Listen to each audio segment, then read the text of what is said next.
అన్నపైకి దూసుకొస్తున్న మరో బాణం. మరి ఎన్నికలకు ముందు మరి సీఎం జగన్మోహన్ రెడ్డి గారికి మరొక ఛాలెంజ్ అయితే ఎదురైంది. మరి 2014లో జగనన్న వదిలిన బాణాన్ని నేను అని చెప్పేసి షర్మిల గారు రాష్ట్రం మొత్తం 3300 కిలోమీటర్ల పాదయాత్ర చేశారు. ఆ తర్వాత పార్టీ అధికారంలోకి వచ్చిందా రాలేదా అంటే ప్రతిపక్ష హోదా స్థాయిలో నిలిపారు. 2019లో ఆ బలమే ఆయన ముఖ్యమంత్రి చేసింది. అప్పట్లో షర్మిల గారి పాదయాత్రలో జగనన్న వదిలిన బాణాన్ని నేననే ప్రచారం అప్పట్లో ఒక ఊపు ఊపింది ఏపీని. ఇప్పుడు మరొక బాణం వచ్చింది. ఇప్పుడు ఈ జగనన్న వదిలిన బాణం షర్మిల గారు ఇప్పుడు రివర్స్ అయిపోయింది. రివర్స్ అయ్యి గత కొంతకాలంగా మరి అన్నకు దూరంగా ఉన్న విషయం అందరికీ తెలుసు. హైదరాబాద్ వెళ్ళి అక్కడ పార్టీ పెట్టారు. ఆ పార్టీని కొన్ని కారణాల వల్ల కాంగ్రెస్లో విలీనం చేసి మళ్ళీ తిరిగి ఏపీలో పీసీసీ అధ్యక్షురాలుగా షర్మిల గారు పగ్గాలు చేపట్టారు. పగ్గాలు చేపట్టినప్పటి నుంచి కూడా వైఎస్ జగన్మోహన్ రెడ్డి గారిని టార్గెట్ చేస్తూ ఆమె కుటుంబ పరంగా కావచ్చు, రాజకీయ పరంగా కావచ్చు, ఆమె చేసేటువంటి విమర్శలు జగన్ గారికి నిద్ర పట్టకుండా చేస్తుందని ఆంధ్రప్రదేశ్లో ప్రతి ఒక్కరికి తెలుసు. అయితే ఇది ఇలాగ ఉంటే జగన్ గారి సొంత బాబాయ్ అయిన వైఎస్ వివేకానంద రెడ్డి గారు 2019 ఎలక్షన్కు ముందు హత్య కాబడ్డారు.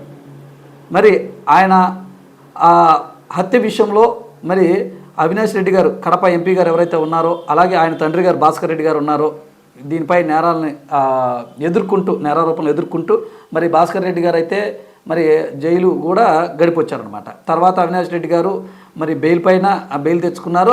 అది కొనసాగుతూ ఉంది.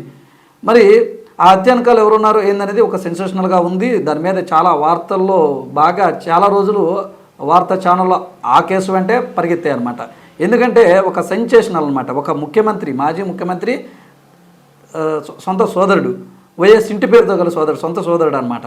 మరి ఆయన మరి చనిపోయారంటే అది ఆషామాషి వ్యవహారం కాదు. మరి ఆయన కూతురు సునీతారెడ్డి, నర్రెడ్డి సునీతారెడ్డి, మరి ఆమె కోర్టుకు వెళ్ళిన మాట అందరికీ తెలిసిన విషయమే. దీని మీద ప్రతిపక్షాలు టార్గెట్ చేస్తూ ఇటు సొంత చెల్లిని అటు బాబాయ్ కూతురుని ఇద్దరిని కూడా జగన్ తరిమేశారంటూ రకరకాల విమర్శలు చేసుకుంటా వచ్చారనమాట.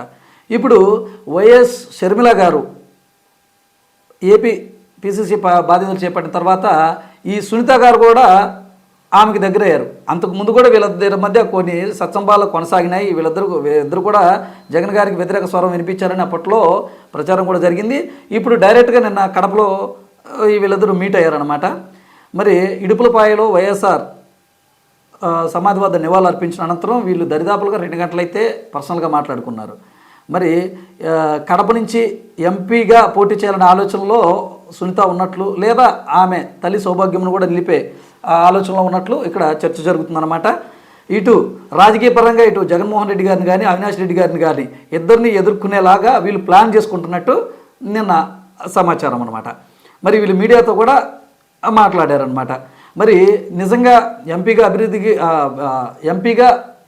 కడప నుంచి పోటీ చేసి అవినాష్ రెడ్డి గారిని ఓటమి పాలు చేసేందుకే వీరిద్దరూ అడుగులు వేస్తారా, అలాగే పులివెందుల నుంచి షర్మిల గారు పోటీ చేస్తారా, ఎక్కడి నుంచి పోటీ చేస్తారు అనేది ఇప్పుడు ఆంధ్రప్రదేశ్లో పెద్ద చర్చ అయితే నడుస్తుందన్నమాట.